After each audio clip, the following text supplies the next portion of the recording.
This is Don't Panic, episode number 192, recorded February 5th, 2018, the Super Bowl Paradox.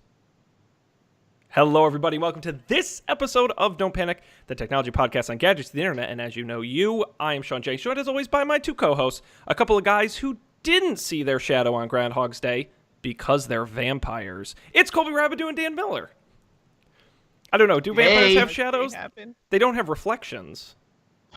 I don't know. What's the thing where do their shadows go the wrong way? What's that?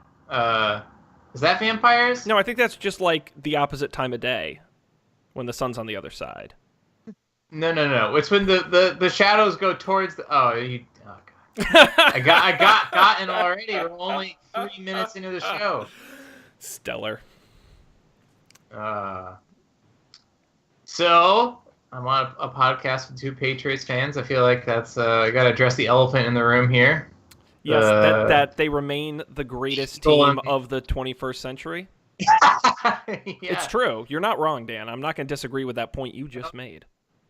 There's something to be said for having the opportunity to lose more Super Bowls than anyone else. When I read that statistic, I was like, wait, hang on. That's the great thing about... that means he also has the greatest chance of winning. Well, that's the beauty of being the New England Patriots and Tom Brady and Bill Belichick at this time, is that they've played football for so long, they have every good and every bad statistics, especially in the postseason. I'm sure Tom Brady has every most passing yards, most touchdowns and all this, but I'm sure he's got the most interceptions, because it's just by volume. It's kind of impressive. The number of games is just on his side for almost everything. Exactly. He's just done it more than anyone else. Yeah, it was an exciting game to say the least. I think it was. As a Patriots fan, we're of course disappointed. I will say I don't think anyone was surprised when a defense described as bend don't break, as in, yeah, we'll give them as many yards as they want, we'll just stop them in the red zone, was definitely going to work. But yeah, no, hey, credit to the Philadelphia Eagles. Good football team. It almost worked. Yeah, until it didn't. That's the beauty of it. It's bend, don't break, and they broke it. So good job to say these words with me, Super Bowl MVP, Nick Foles. Believe it. I mean, yeah, that was the craziest. Well, okay, the second craziest part of the Super Bowl, me not knowing anything about it except that the Eagles had never won a Super Bowl, and being from Connecticut, I know that the Patriots obviously have, was that the quarterback was the backup quarterback, and he probably won't be starting next year. He'll probably be on a different team next year if they can get a good deal. Well, what do you mean if they? The Eagles. I guess him. I don't know how this works. Yeah, so the other guy comes back. Get a good deal? Well, he's the Super Bowl MVP now. He's quite valuable, and there are a lot of teams in the league that need quarterbacks. There's a year left on his deal, so there's a chance the Eagles will trade him before next season starts. That feels like a really bad idea, right? Like, if I was an Eagles fan, I would be like, don't fix what ain't broke. No, the starter Carson Wentz is much better than Nick Foles. I think pretty much everyone on the planet, including the coaches for the Philadelphia Eagles, agree. Not to hate on Nick Foles. I'm just saying it would. I feel like that would be a very unpopular thing to do. No, not at all. Not at all. I feel like it does happen. It's pretty common. Was it last year? When the Patriots traded after the. Was that last year that they traded him? Yeah. Because he did really well last year, and certainly contributed to them winning, and now he played against them with the Eagles to help them win this year. That was a bummer. I guess it does. Maybe it seems. Maybe just as a person who's been following New England sports for so long, I don't know. Do people trade quarterbacks? That seems impossible. Believe it. It does, shockingly enough. And it will be an interesting offseason because you've got Case Keenum, who almost led the Vikings to the Super Bowl. He's on a short-term deal. And his backup, Sam Bradford, was playing well before he got hurt. You've got Kirk Cousins, who they just traded Alex Smith to the Washington team. which means Kirk Cousins is probably on his way out. He's going to get an enormous contract from some team. The question is who? Maybe the Broncos. Maybe. All right. Anyways, this isn't a sports podcast. What? It isn't. Like we had to address that. When did that happen? But you know what? You know what was the most important part of the Super Bowl last night? The 15 seconds of blackout on the NBC stream when everyone breathed a sigh of relief. It doesn't compare to the actual blackout that 1 year. God, that was great. Bring that back. Bring back the blackout. I know. We didn't have any really big cultural touchstone moments here, like the blackout ads. Although I did see some brands engaging with me about that on Twitter. Hashtag brands. Right. You got engaged? I mean, not directly with me, but they wanted me to engage with them. Let me put it that way.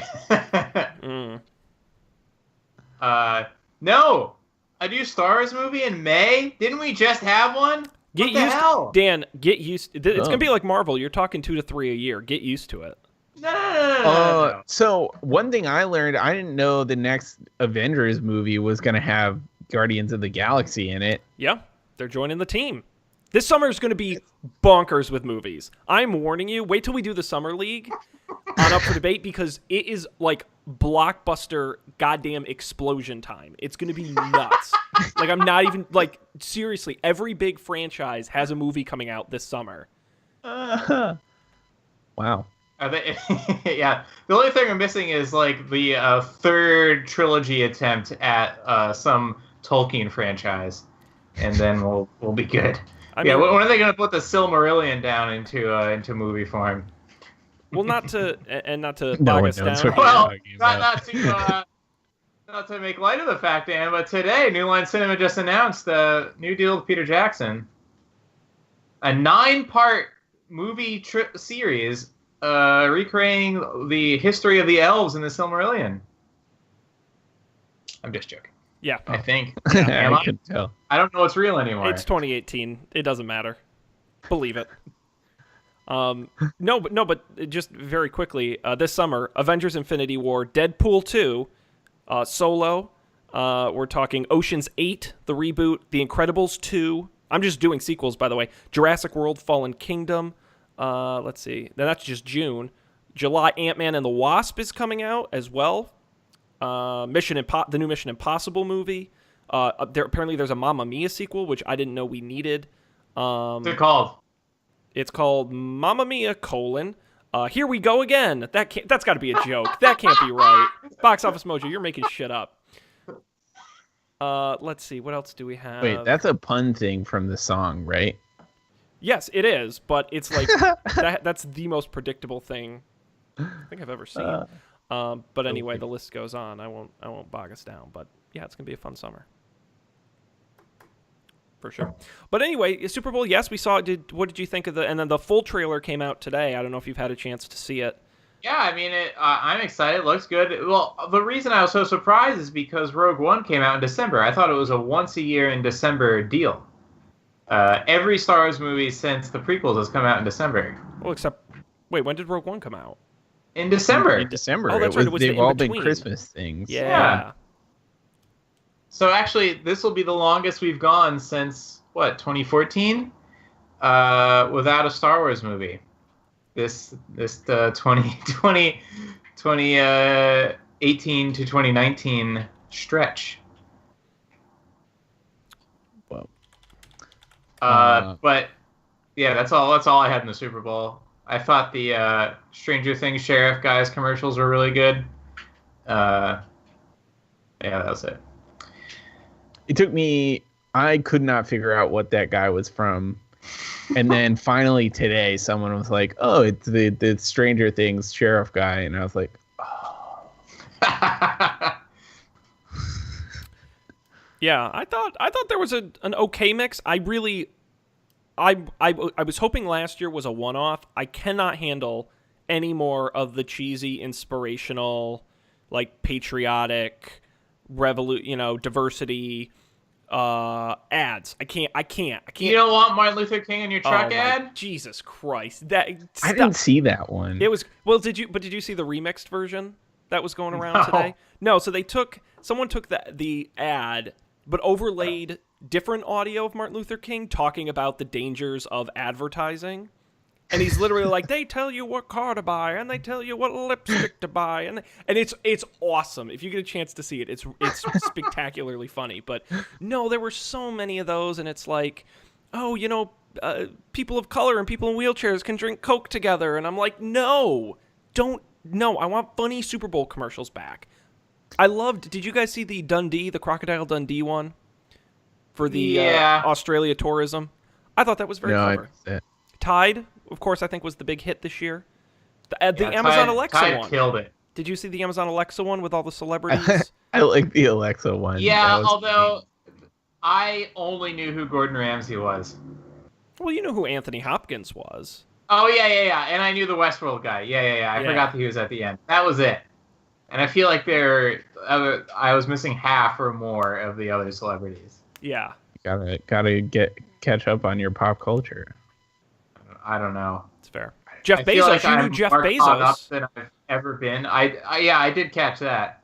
I'm more caught up than I've ever been, and I'm not sure I'm better off.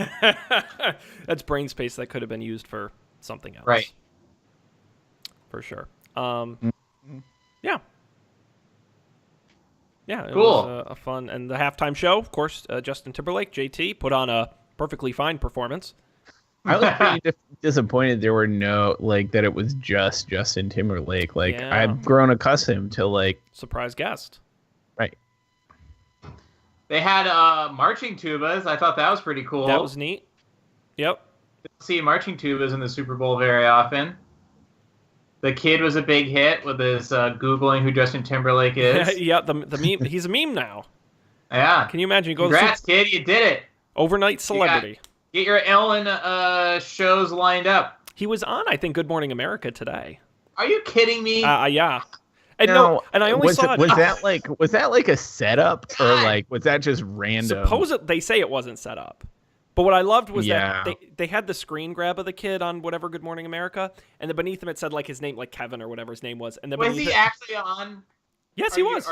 No, I'm dead serious. He really was. Via satellite, they had him on. But the best part was the caption beneath his name said, "Took a selfie with Justin Timberlake." It was too perfect, and I'm like, this is the world we live in now. Anyways, any more Super Bowl stuff? Not if there doesn't need to be. I'm asking. I don't want to. I think I would be doing myself a disservice, doing all of us a disservice, if I didn't plug Up for Debate at this point and say we have our third annual Up for Debate Super Bowl prop bet challenge. On the last episode, we picked all the games or all the bets throughout the game, and on this week's coming episode, we'll reveal the winner and the results and recap the whole game. You don't want to miss that at upfordebate.tv. I guess the score is sort of out there if you go to our Twitter account at UpForDebateTV. But Matt threw the challenge flag. We got some controversy that I will absolutely win. He's so spectacular. All due respect to Matt. Matt is great. He's a good man. I don't think he's ever been more wrong about anything in his life. So I will win, and I will claim victory. Let me tell you, Matt's been wrong about some stuff. And that's okay, but this, we have videotape evidence of what happened. We know. So I will win that. But anyway, tune into that. Yeah, Dan, what do you have going on, Dan? Cool. Well, I had another question. I feel like Colby's in week 2 of his job. So is there any fun little technology nuggets we have to talk about? Because I have every week now, forever. Yeah. Colby's in week 83 of his job. Colby, what'd you do at work this week? No. I feel like when you start a job, there are fun little technology nuggets that that happen, and then as it goes on, it sort of falls into a routine. And Colby, if you ever have anything you want to bring up, you'll always have an audience here with us. But all right, prompting.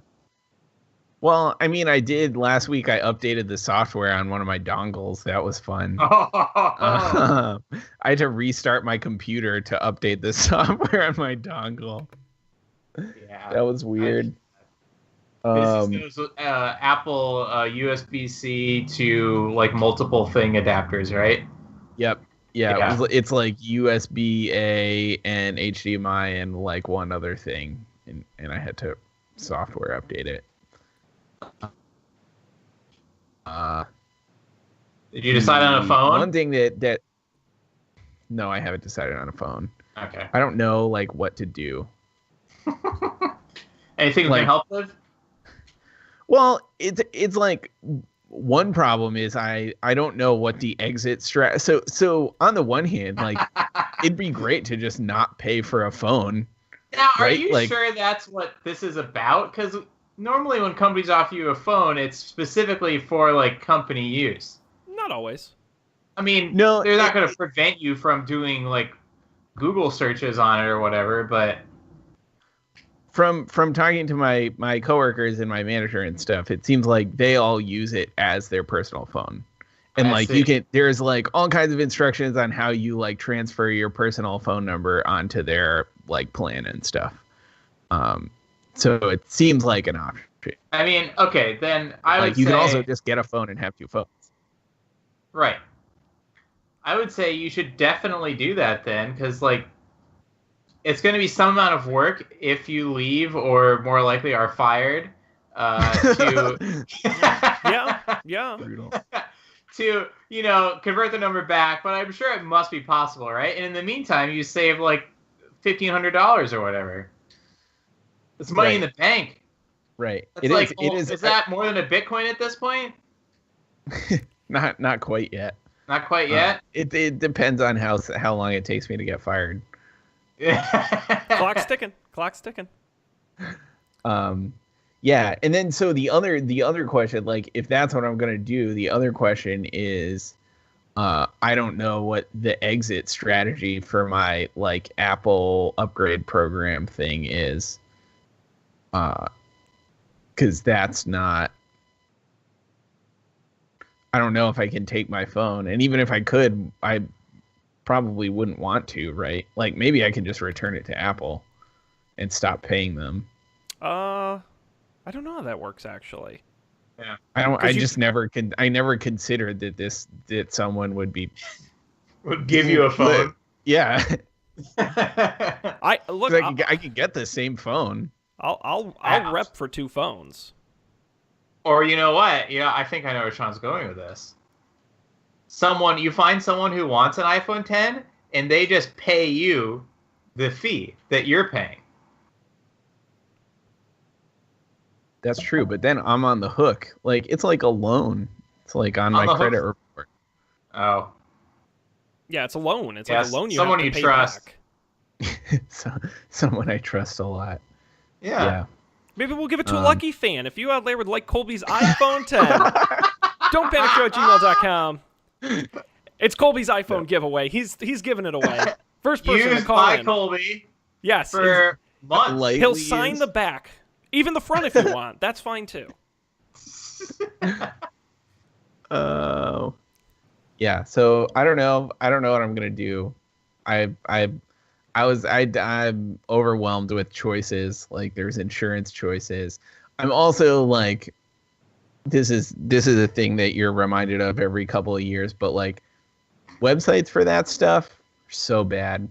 It's incredible that like, maybe it's not incredible. Maybe what's incredible is that like any company bothers paying anyone money to like make a not shitty website for them when they could just have like the shittiest website imaginable and no one will care.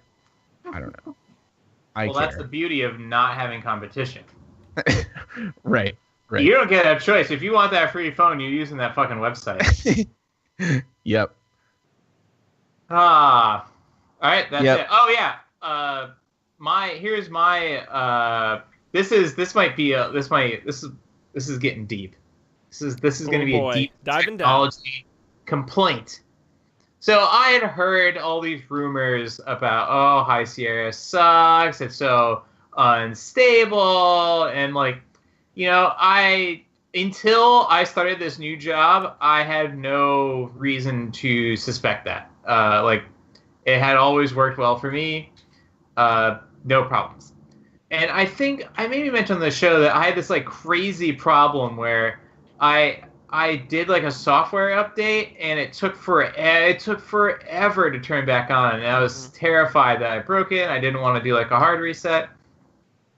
I had this other problem. There's a program that you can use, and I only figured out that this is what was happening today. There's a program that you can use, if you go to like a task manager on Windows or the activity monitor on the Mac, you can see like all your processes and you can kill them and stuff.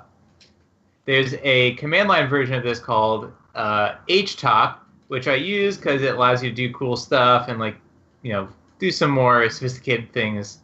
But sometimes, so that's a nugget of information. Sometimes that program stops working. It hangs my terminal. It hangs every terminal. It hangs activity monitor. It hangs iStat menus on the top.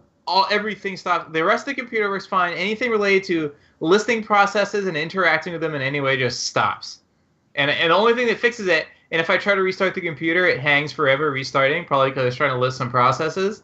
So you have to hold down the power button, turn it back on, listen to Mac grasp, I turned off your computer unsafely. As you like to report a problem? Finally figured out that it was if I run htop, it just explodes. Everything dies. And there's this huge long thread online about it. And it's just a bug in the kernel that they introduced in High Sierra. And it's taken them, I think finally the next version of High Sierra has it fixed. 4 versions. How did they, I haven't actually been angry about this High Sierra business until right now. Because I understand like, there's a bug and like the network preferences pane. It's like, okay, Apple engineers don't use a network preferences pane. They do it all like by hand. How are there Apple engineers out there who weren't using High Sierra and running htop? And there are other programs too that will do this and not notice that they had to turn their computer off with the switch and back on again. How? Maybe they know like whatever incantation you have to do to stop it from running without. So they're just working around it? Yeah, I don't know. It does seem impossible. Yeah, if that were the case, then it seems like it would be an easy fix, too, right? If it was just some little thing you had to tweak. Anyways, I'm not on board with these High Sierra complaints, but I consider it on strike 2 at the moment. It sounds terrible, Dan. I didn't understand any of it, but it sounds super miserable. Imagine that your computer's acting weird and you turn on Task Manager, and then by doing that, you made everything worse. And you have to turn it get that. Thanks for the Windows translation. That's what it's like. That's super helpful. The very thing that you want to use to figure out the problem is actually, in some ways, what's causing the problem. That does wow, that sucks. What is going on with Apple software? iOS 11's terrible too. What do they just what problems have you had with iOS 11? Oh boy, well we got a whole story on all the problems with iOS 11. Is this a segue? Well, it might be a patented Sean Jennings segue. But I'm going to pump the brakes on it because I want to thank everybody who's joining us live right now in our first ever Don't Panic simulcast on both Twitch and Facebook. We've had a lot of great comments. I apologize to everybody commenting. There is a noticeable lag between the comments and the stream, and we've usually moved on by the time you've commented, and I don't always go back. So I'm going to do it here. We've got a lot of comments out there. Colin Turkel comments. Nobody wants to hear about your dongle, Colby. I couldn't agree more. I also want to shout out all the folks in the Twitch chat, including Raccoon Guy 3. Hello to you. Percy comments, Colby wanted to see more wardrobe malfunction. Again, I can't really disagree with that.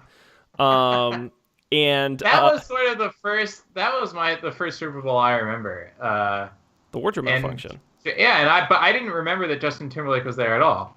He the made it malfunction. Right. Yeah. He was the malfunctioner. Exactly. And I forgot about that. And Zach points out there was a Prince tribute, and absolutely a great nod to Minnesota. That's true. I thought about bringing that up, but it's not sadly like Prince was there. No, because he's dead. Well.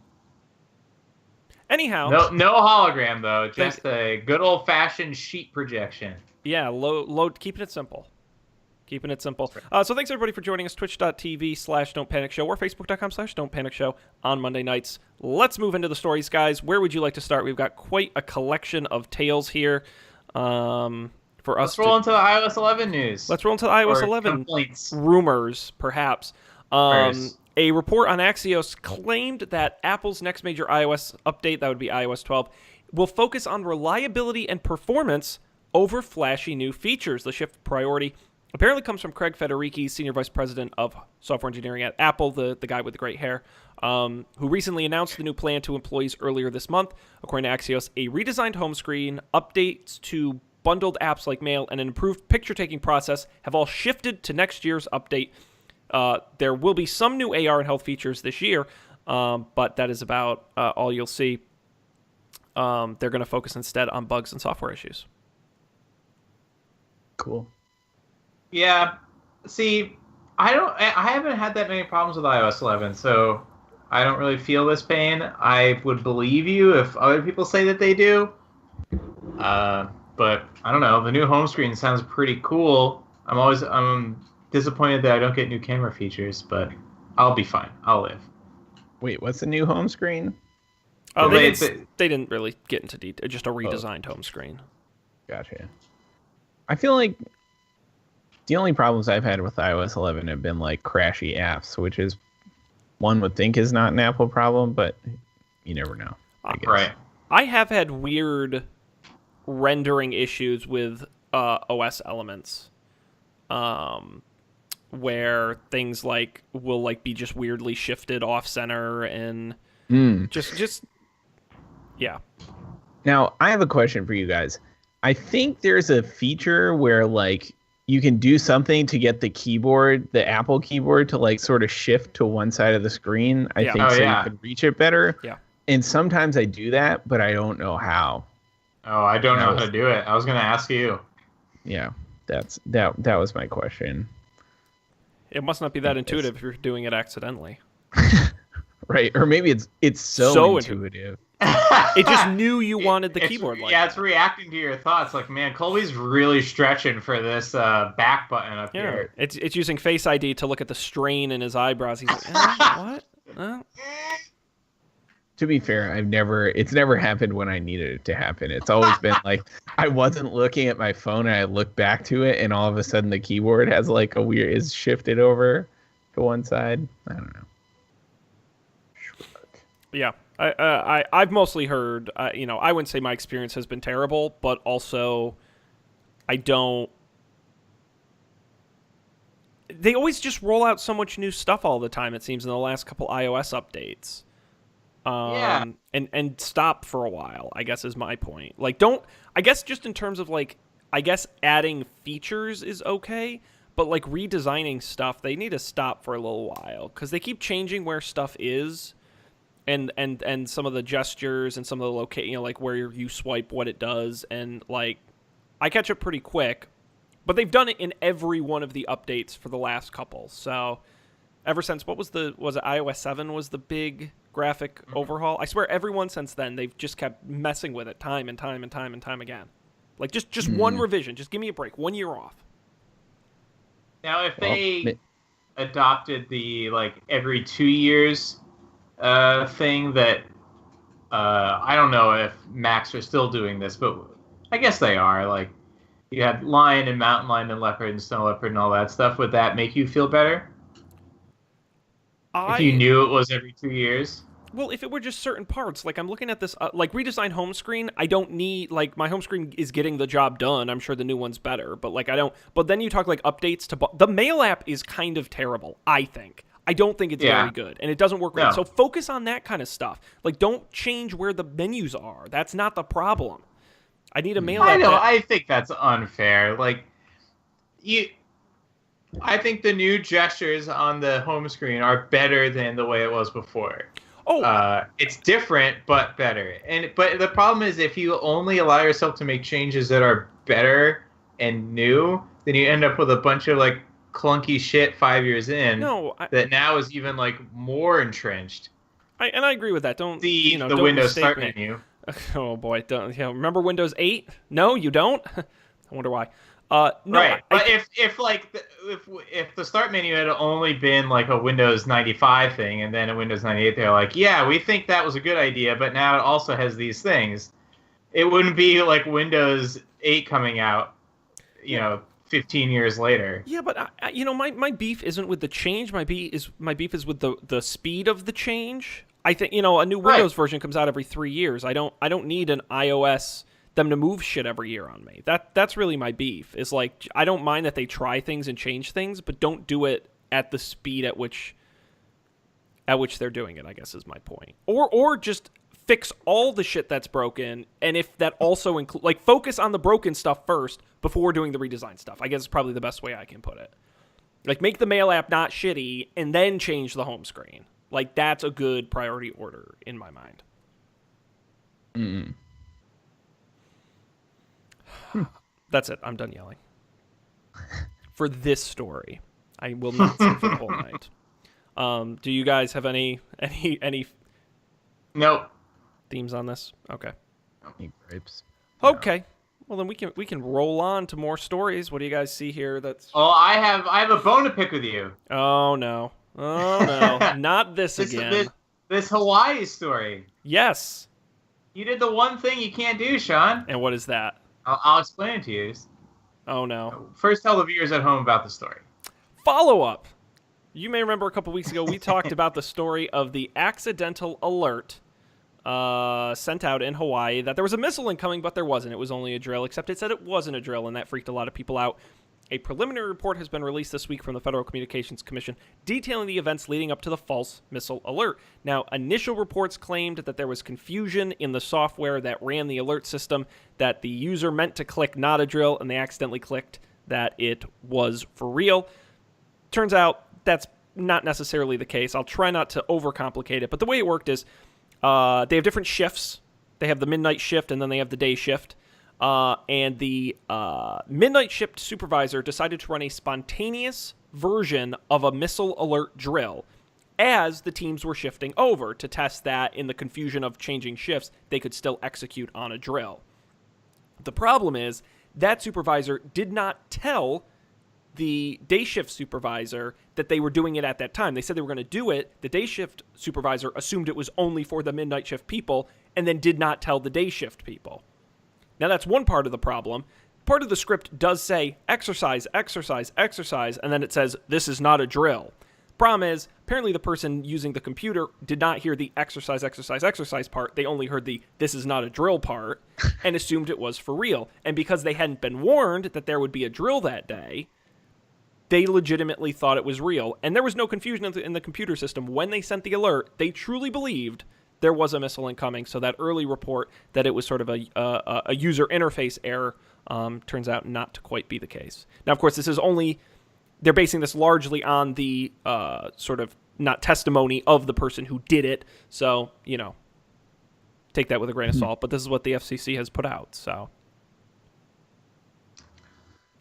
The thing I still don't understand is why would anything that was a drill say this is not a drill in it? That seems like the whole point of the phrase, this is not a drill. And if drills can say this is not a drill, so what is anything? So I can tell you actually.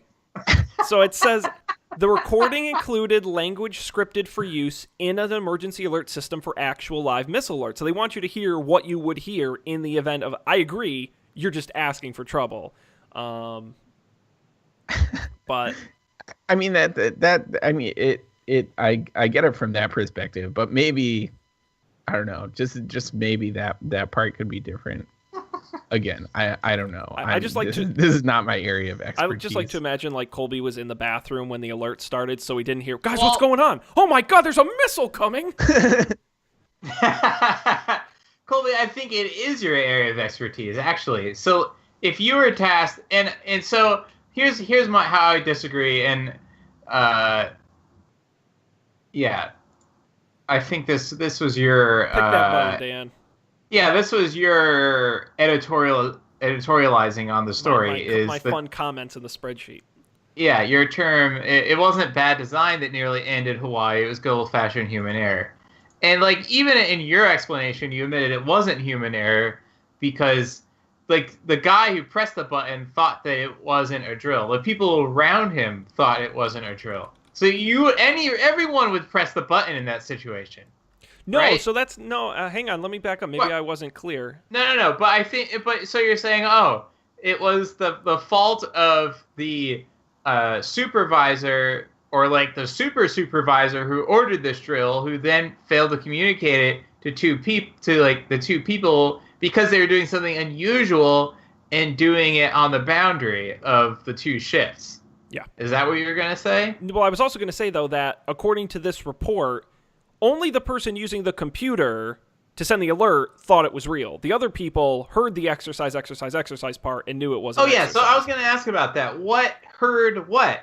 Well, that's so again, like a loudspeaker? No, you actually get a phone call that they put on speakerphone that everyone was supposed to have heard. Put on this is the problem. Your mechanism for triggering the system is something as lossy as a speakerphone? Yeah.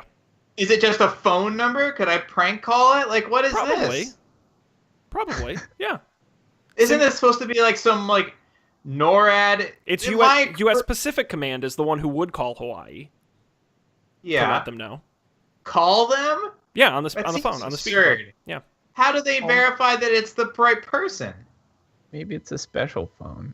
Maybe it's a special phone. But this would be my question for Colby. This all still sounds like a UX problem. How can you simulate a system where humans are supposed to take action such that the humans are taking the exact same actions that they would take if it was an actual emergency, but somehow know that it isn't an actual emergency? Like that. Yeah. Well, maybe the problem is that the humans can know that it isn't an actual emergency, right? Like, wouldn't the best test of this be to have these people think that this was actually happening and do exactly what they would do if it were actually happening because they think it's happening? So in that case, like, maybe whoever was orchestrating the test should have some way to know that, like, yeah, they did the right thing, they sent the alert, but the alert isn't going to go out because... Right, and... yeah, I agree. I think there are a lot of things that could be done differently. I don't think it was any one particular person's fault. One single person having a misconception about what's going on cannot cause this problem. That's a failure of the system. If one person in NORAD saw something on the screen and just panic pressed the call up Hawaii button, that would be really bad. They shouldn't be able to press that button if you're just one person. Yeah. So that's my bone with the human error stories. Well, whenever you hear anyone say human error, it's always fun to look at it and see how it's actually not human error. It's a complicated process. Now, Dan, maybe you'll be interested to know what steps Hawaii has taken to make sure this won't happen again. I would be interested. Let's see. Did they start with firing that guy? Yes. Which would be stupid. They did. And by the way, because now he's the only one there who knows how this happened. Yeah, no, the person who was to blame for sending out the bad alert apparently had issues in the past with confusing drills, which I think was pretty which is pretty spectacular. They haven't gone into the details of that. That was, I think, more of kind of like a scoop type story, not officially reported. But I doubt it. Anyhow, Hawaii has announced in the short term it's introduced a 2-person process to send out missile alerts to the state and created a process to cancel an alert in case of error. The lack of an automated cancel message caused the 38-minute delay. Yeah, it sounds like this guy that they fired actually highlighted a real problem in their system. And now they can test more often and with more confidence. Yep. You're welcome, Hawaii. Yeah. Wow. I'm glad I wasn't in that place. I don't know what I would do. Do I hide under my desk, duck and cover? Yeah, exactly. Thing, right? Yep. You have a standing desk though, so I feel like it wouldn't be as effective. Oh no. There'd be so much room for rubble and debris to get in on the sides. I have to lower my standing desk.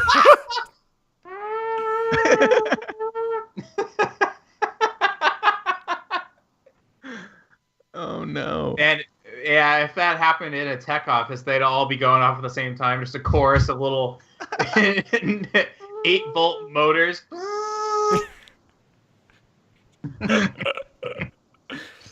Oh my. But anyway.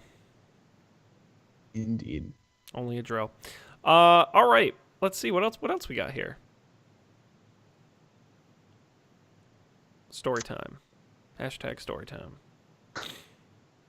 Hashtag don't panic show. The Elon Musk story, I saw this was when we were doing the show last week. I saw this, and it was on the side of one of the articles that we were talking about for the show. And I just assumed it was like one of the spam ads that like it was just auto-generated a ones. thing. Yeah. Wait, does that mean you don't have ad block turned on, Colby? Well, no, I do, but it's just so familiar to me that I just I assumed it was one of those. No, we have two Elon Musk stories in here, both of which are bonkers, bananas, crazy. We can start with the first one. Elon Musk has sold out of flamethrowers. That's right. The Boring Company, the company built, designed to dig tunnels underground, is now selling hats, T-shirts, and all of a sudden, flamethrowers. Although I disagree with that term, but we'll get to that in a second.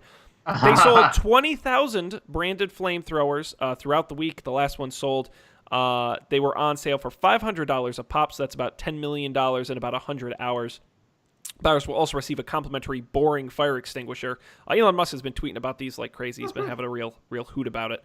I didn't realize they also sold a fire extinguisher, or it comes with one rather. Yes, that's pretty funny. Yeah, and you can see a picture that says the Boring Company right on it. They got into controversy because a lot of shipping companies will not mail flamethrowers, so it's been rebranded as the Not a Flamethrower. He's really having a hoot with it. Now, interestingly enough, as I point out, this is not a flamethrower. It is a torch. It is a roof torch, which they actually strapped to an airsoft rifle that they repainted. So it's not literally you know something about roof torches and roofing products, Sean? I actually do. That they use to put down. Care to share the class? Well, they need them to heat up because a lot of rooftops are rubber, and so they use to heat and stretch and apply them EPDM roofs. And you use very hot roof torches, and that's what these are. And they're it's kind of like it's like a souped up blowtorch essentially. That's disappointing. In my head, they had built these for some sort of purpose within the Boring Company.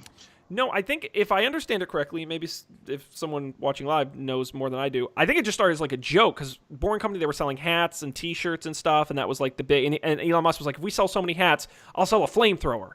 And then they did it, and he's like, I'll just sell a lot of flamethrowers. And then it's really become a branding company more than anything else. Yeah. It's quite bizarre. California is trying to ban them already. So now, just because they use the word flamethrower, that they would ban them, I have to actually look and see exactly what about it. Also, you mentioned that some shipping companies won't ship flamethrowers. If it's called a flamethrower, yeah. Which companies will ship something that you call a flamethrower? I'm a little suspicious that you want to know that, Dan. I'm not gonna lie. That's a little odd.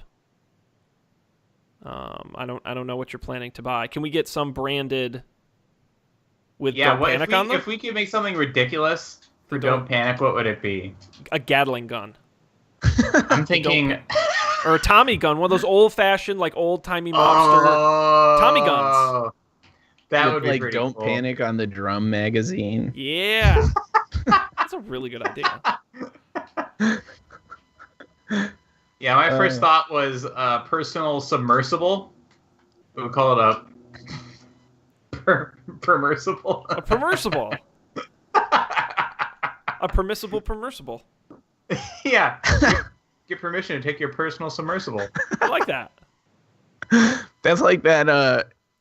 Have you ever seen that in history class? Like the first submarine that the guy used during the Revolutionary War to try and drill a hole in the side of. I don't think it worked, if I recall correctly. I mean, the submarine worked. I don't think he managed to sink any boats by drilling holes in them, but. No, but what a strategy. Well, high risk, high reward. That's kind of what I like about Elon Musk, because he strikes me as one of those kids who was always told that everything they did was great. And so now they just assume everything, that just every idea is a good idea, and then he has the money to do it. Like, someone should have told him to not do this. Right. I mean, wouldn't it be funny? So apparently, according to Elon Musk, the ATF, the Alcohol, Tobacco, and Firearms Bureau, says any flamethrower with a flame shorter than 10 feet is okay. 10 feet is the deal. Yep. Oh, yes. That's your safe distance. I was saying, oh, yes, to Colby's story suggestion. Yes. Or rather, Emily's story suggestion. Let's do that. Recommended by fan of the show, Emily. Thanks, Emily. We have a story here about a new service called Chameleon Mask. It's the human Uber. The way it works is you strap an iPad... Whoa, stop. Yeah. Oh, wait, there's so much to take in there. I'm just reading... The Chameleon Mask, I was tempted to have you stop right there. Mm-hmm. The human Uber. Isn't that TaskRabbit? Like... Oh, no. This is a whole other level. Go on. The way it works is you strap an iPad to your face. Me, the person... Yeah, so I would hire... Okay, so human. Let's give you a real-life scenario, okay? Uber. Let's Sure. say I have to be somewhere, but I don't really want to go myself. Like, to the dentist. Maybe that's not a good example because I need to be there for that. Let's say to the DMV. To the DMV. Yes, let's say I have a court date, but I don't want to go, right? Why do I need to be there? I'm too important to waste my time, at court. So what I would do is I would hire Dan. Dan would strap an iPad to his face, and I would have an iPad. And so on Dan's face, it would show my face, and then I would see the camera out. Someone pointed out on Twitter, this is like the Arrested Development. Yes, Larry Middleman. Larry Middleman, yes, exactly. That's totally the idea. Larry Middleman as a service. Yes, who Bob Einstein is the actor. He's very funny in that. And so that's essentially the idea. You hire somebody. It's the way their website, it says, Chameleon Mask is a telepresence system that displays a remote user's face on another user's face. By wearing the mask, we can be someone else, and also someone can be our surrogates. The remote user can not only communicate with people who are not in the same place, but also communicate physically by making direction, such as body gesture with the surrogate's limbs. And they've got they've got these very... I'll put up a photo on the screen here for the folks watching the video of people. Oh, look, there's a little explainer video. Let's put this up. I like it. It's like those, the iPad, like, it's like the iPads that are strapped to Segways, those things that roll around. Yeah. It's like that, but less more analog. Yeah, this is spectacular. Reading just the blurb, I saw how you can now hire a person to attend a concert or any other event. How is that the example they go with? That would seem to be one of the least applicable places that this would be useful. Under what scenario would this be useful for attending a concert? Certainly, if you're the musician playing, it's not very useful unless you manage to hire a surrogate who's a better musician than you are. If your child or loved one is playing in the concert, they're not going to be too pleased if you just hire a surrogate to go. And if you bought tickets to the concert and you want to go, why the hell would you send a surrogate in your place? Yeah, but okay. I'm going to spend this entire segment defending this to the death because I think it's hilarious. But, Dan, I will say, let's say it's like, oh, no, my favorite band, insert band name here, is only playing a show in California, but I live in New York and can't get there. Uh-huh. You hire somebody to go in your place, and they stream the show back to you. For when you can't be there, Chameleon Mask. Now, okay, but I got to throw another wrench in the works here. You're not allowed to record things at any of these concerts. Oh, I think people are going to be... Look, Dan, when 100,000 fans show up, all with iPads strapped to their face, I don't think the venue can really afford to say no, okay? This will be a groundswell. They will change laws to make this work. I'm telling you. It's the human Uber. The human Uber. The Uber. Yes. Yes. The Uber man. Wow. Yeah. So just delightful. This is how you know the value of human time has become so worthless in a society of skill parity that It's just cheaper to pay someone else to be you than to actually be you. Amazing. So. Indeed. Look for that. Probably never. All right. Let's see. How are we doing on time? Oh, we're trying. We can squeeze in one more story. We can finish with Elon Musk and the space car, the roadster he's sending to Mars, or we can do another story in the rundown. Up to you guys. We've got in here. Tempting one. We've got That's Nintendo stuff. We've got Snapchat swag. We've got Netflix's surprise.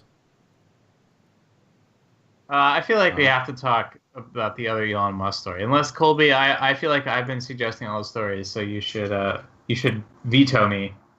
No, we can do it. Well, I'll give you a minute to think about it. This is a somewhat quick one. Tomorrow, Tuesday, February 6th at about 1:30 p.m. Eastern Standard Time, SpaceX is launching their Falcon Heavy rocket. This is a massive rocket. If it works, it'll be sort of hypothetically the future of the space program. They're going to put humans on it at some point, could send us to Mars.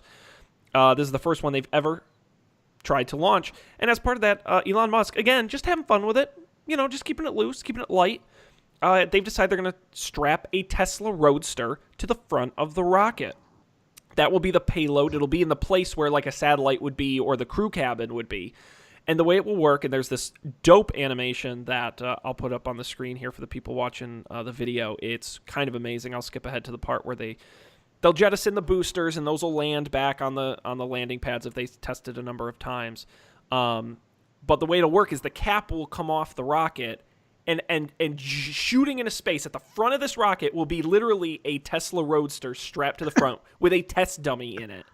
And then eventually it will separate from the rocket, and no joke, a Tesla Roadster will just continue to fly forever towards and then past Mars into space. Just because they can. What? Elon Musk has joked that they will play a lot of David Bowie's Space Odyssey as it flies out. I thought Highway to Hell would have been a good choice. That would have been cool. They got a lot of time. They got a lot of time to fill that. Because it will be flying for quite. I'm trying to find. I know one of these articles said exactly how far it will Won't be it going. be flying literally forever, or until it runs into like another celestial body? I would think so.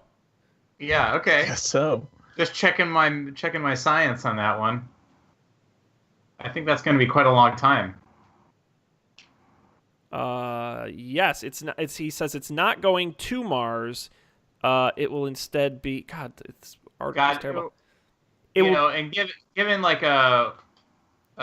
what's the theorem that describes the likelihood of our intelligent life in the universe? Anyways, given that theorem, eventually some other intelligent species will come across this thing, and they'll be so confused because it appears to be a vehicle of some kind. But it doesn't look like it's, capable at all of space travel. And it looks like there's someone driving it, but it's impossible. It doesn't seem like they were ever alive. What if... I don't know. It doesn't... Why... Both of these stories seem so, like whimsical. I feel like it's Elon Wonka-esque. Musk is not known for Honestly, I'm a fan of these Elon Musk stories. Yeah. This is way better than some of the other ones. Right. Yeah, but this has taught me to be. The world today's taught me to be cynical though, because it's like, well, but what is he hiding? Like he does Right. this shit, but like, what is he really doing? Right. Like I feel distracted for some reason. I'm like, they're like, oh, look at the fun sports car on the rocket. Don't look at like the secret tunnels we're digging under, It's L.A. It's like, what are you, The zombie apocalypse. Oh, look, we're selling. That's what the boring company is for. We're selling flamethrowers and also building an AI that will take over the world. It's like, what? It's very creepy.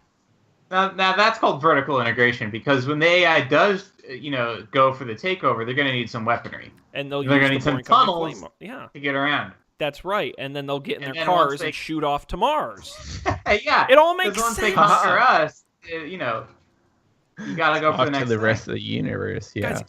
Guys, it's a false flag, okay? We're basically InfoWars now. False flag. It's the deep state. It's the deep this state. OPSEC Don't you? It goes all the way easy. to the top.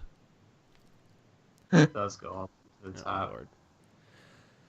Anyway, unless there is a story in here we desperately want to cover, we can move on to picks. Picks. Picks it is. It's the part of the show where we each bring something to the table we want to share. Some of us have done that. And while the rest of us figure out what we're going to pick, I'll go first. Yeah. What? Oh, sorry. You made it sound like everyone except you hadn't done it, and I was like, No. I for sure did. Okay. No. I won't. Look, Dan, I would never call out names. Okay. Right. Not to name names, but yeah, sure. I'll go first. My pick this week is what's neat about Amazon is they have all your purchase history. I've been an Amazon customer for nearing 10 years now. And I went to look up this particular product in my order history. Turns out I've ordered 4 styluses over the years. Didn't remember that, which was fun. And this is the best one I've ordered. It's the Adontit Mark Stylus pen. And I've got mine right here. Look at that. And I thankfully didn't pick any of the other ones on the shows. This one's very good. It is the wire cutter pick. I know that we have some Apple Pencil users in the house. I use mine sparingly. It is not fancy. Doesn't have Bluetooth. Doesn't have any power. It just got one of those little squishy nubs on the end. And it was $6.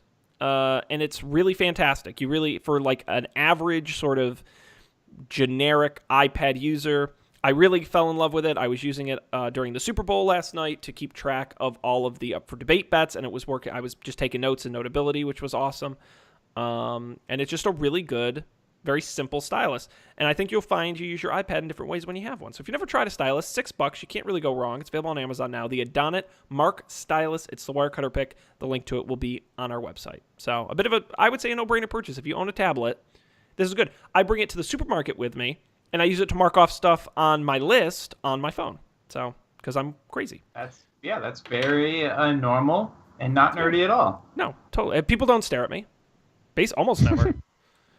But anyhow, there you go. Dan, you've got a video game. I do. I'm actually a huge fan of this game. I've been really excited to talk about it. I had started playing it last week, but I didn't want to just give it like a 2-day recommendation. So now I'm at like a week and a half. It's great. So, let me see. Let me click on this so I can see what the page is like. It's a Steam game, $16, Mac, Linux, Windows.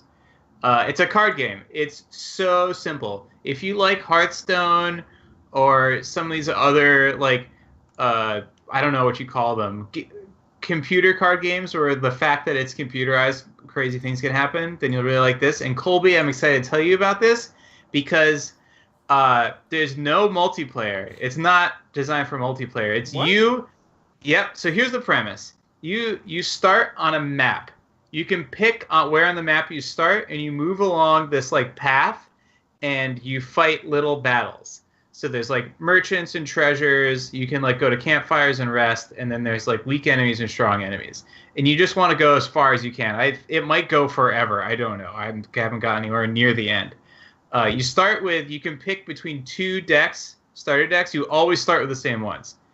No matter how much you've played, you always start those same cards. Every time you win a battle, you have the option of taking on extra cards. Sometimes you can get a special ability to destroy cards, which is useful. Sometimes something might happen that permanently gives you a good card, or there might be like a thing you come across that gives you a bunch of bad cards you have to try to get rid of. Mm-hmm. As you're playing, your character can accumulate little like stats, but only for that game. Once you lose an encounter, it's done.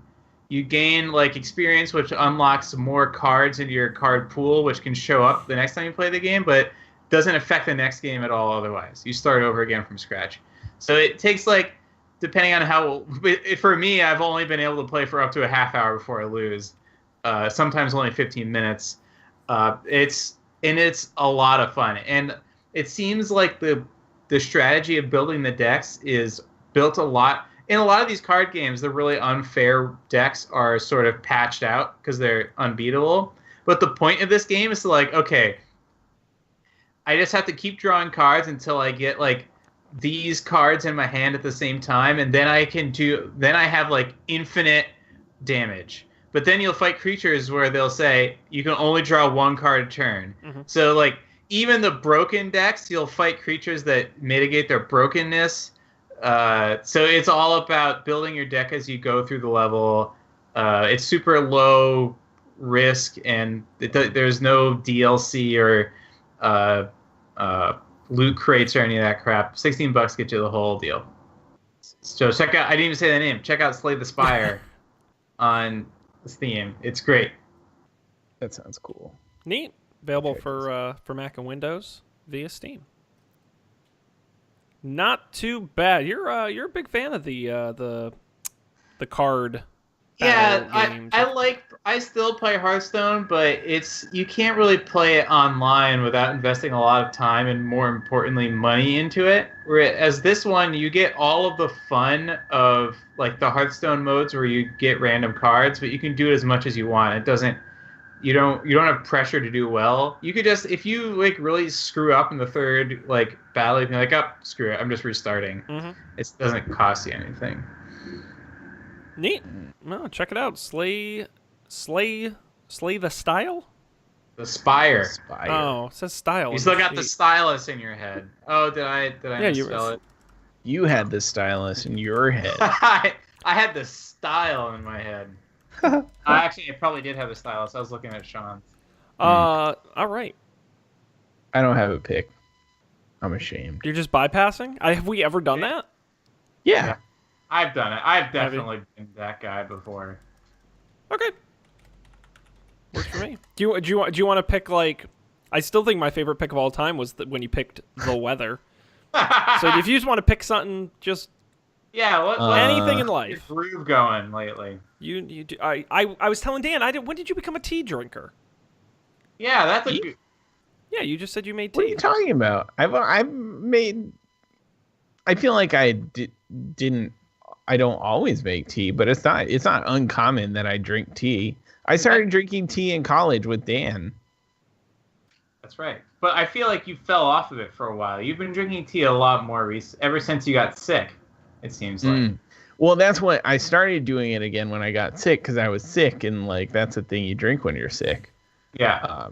But then it reminded me like, oh, I kind of like this. Yeah, tea's pretty great. What kind of tea do you like? I like Earl Grey tea. Already? It's pretty standard. Is that what you're drinking right now? An Earl Grey at 10 o'clock p.m.? Yes, sir. Man, what a party animal over here. No. I drink so much coffee that like one Earl Grey tea is just negligible, really. That's just it's like the margin of error on my caffeine intake for the day. Good Lord. Yeah. Very good. All right. Earl Grey tea, find it at a supermarket near a Trader Joe's near you. Check it out. Alrighty. I think that's anything else, guys? No, sir. Went a little long tonight. I think it was a fun time. Again, I want to thank everybody. We had a pretty solid viewership. A lot of comments out on the both the Twitch and the Facebook comments? Streams. A lot of just okay comments. Oh, okay. No, I'm just kidding. Ouch. No. No, everyone was posting really good stuff, but this is if I give away the comments on the show, then no one has any incentive to tune in when we do it. So if you want to be part of the conversation, Monday nights, give or take 10:15 p.m. See. Every comment is special. That's right. We love our fans, and we hope you join us live. Again, twitch.tv/don'tpanicshow or facebook.com/don'tpanicshow, and like and subscribe, and that way you get the alerts when we go live, because we're not always super consistent, but we try to be. So Monday nights. Definitely not for the numbers. It's for you. No, that's right. That's the you in Gadgets, the Internet, and you. That's what we did. We didn't just put in there by accident. That was on purpose. You. If you can't join us live, that's okay too. Don'tPanic.io is our website. You can get all the episodes, the audio, and the video there, plus links to all the picks. In case you don't remember exactly what they are, that's a great place to find them. Plus, we get those Amazon referral bucks, and we're just rolling in them. So keep clicking through there. What's our grand total so far? I haven't gotten a receipt in a while, so I still think it's about $4. I think it's because, and I think those only come because I think Colby bought something, but like accidentally used our link, and we like got credit for it. which was pretty great. I don't know why I don't do that. Everything I purchase on Amazon, I should use our referral link for. Right. You got to game the system. And of course, as long as they don't find out. Oh God! And then you don't want Amazon on. Oh yeah, my friend at school at college got banned from Google AdWords for life by setting up a Google site with Google AdWords and then going to one of the computer labs on campus and just reloading the site over and over again. Yeah. Wow. Oh. What an honor. Be banned from AdWords. Yes, and of course, at Don't Panic Show on Twitter, don'tpanicshow@gmail.com. If you've got feedback, please let us know. We want to hear it. And I will very quickly tease. I mentioned the Up for Debate one at the beginning of the show. I won't repeat it. UpForDebate.tv. And check us out playing Dungeons & Dragons at GameNights.tv. It's a hoot of a time. We're just chugging along here with the adventure. And I will tease. We just did the 3 parts of our sort of independent stories. And I'll tease on the next episode. We get to check out, for the first time, our company's headquarters. Which is a lot of fun. So you're going to want to, see, Colby knows. You're going to want to join us for that at GameNights.tv. Subscribe and enjoy. But that's going to do it for this episode. So on behalf of Colby and Dan, I'm Sean. Thanks, everybody, for joining us. Hope you had as much fun as we did. We'll see you next time for more tech news and good times here on Don't Panic.